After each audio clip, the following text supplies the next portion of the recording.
Men senin sözün için sağ bolsun aýdýaryn. Onda şeýle diýer: Reb dogry we merhemetli. Bizim Hudaýymyz rehimli.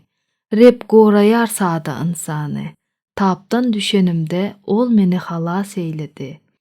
Rahatlygyňa öwrül ey meniň janym. Çünki Reb saňa jomartlyk etdi. Sen ölümden halas etdiň janymy.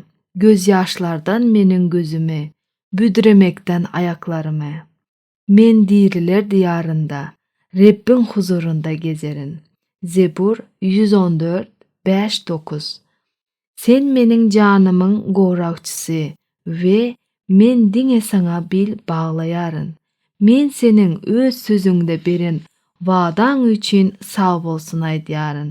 Onda şeýle diýer: Goý parahatlyň gözbaşy bolan Hudaý sizi hemme taraplayın päklesin.